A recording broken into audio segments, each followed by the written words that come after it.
महाविकास आघाडीमध्ये 288 पैकी सुमारे 260 जागांवर सहमती झाली, तर केवळ 25 ते 30 जागांचा तिढा अद्यापही कायम असल्याची सूत्रांची माहिती मिळते।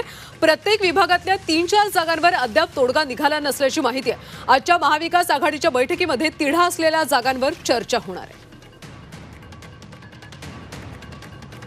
तर महाविकास आघाडीमध्ये 288 पैकी जवळपास आता 260 जागांवर सहमती झाल्याची माहिती आहे।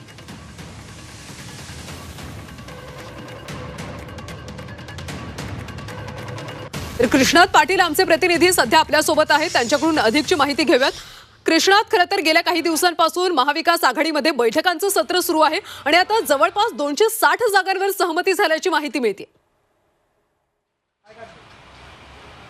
नक्कीच, कारण 288 पैकी जवळपास 260 जागा ज्या आहेत त्याच्यावर महाविकास आघाडीला तिन्ही पक्षांमध्ये सहमती झाल्याची माहिती मिळते। केवळ 25 ते 30 जागा अशा आहेत ज्यामध्ये तिढा आहेत, ज्यामध्ये 2 पेक्षा अधिक पक्षांनी दावा केलेला आहे, ज्यामध्ये काँग्रेस, राष्ट्रवादी असू दे किंवा शिवसेना या तिन्ही पक्षांनी ज्या ठिकाणी दावा केलेला आहे त्या ठिकाणी या ज्या जागा आहेत त्याचा तिढा अद्याप सुटलेला पाहायला मिळत नाही आणि त्याच दृष्टीनं आजची बैठक ही महत्त्वपूर्ण मानली जाते। 25 ते 30 जागा या प्रामुख्यानं आज चर्चा होईल आणि जर आणखी काही जागा याच्यातल्या राहिल्या गेल्या तर वरिष्ठ नेत्यांची या संदर्भातली बैठक होईल आणि वरिष्ठ नेते जे खास करून उद्धव ठाकरे असतील आणि शरद पवार असू द्या किंवा दिल्लीतले काही वरिष्ठ नेते जे काँग्रेसचे आहेत त्यांच्यामध्ये चर्चा होईल आणि त्यामध्ये तिढा असलेल्या जागा आहेत त्यावर तोडगा निघेल। खास करून दसऱ्यामध्ये कुठल्याही परिस्थितीमध्ये सर्व जागा जाहीर करण्याचा निश्चय जो आहे तो मव्यानं बांधलेला दिसून येतोय।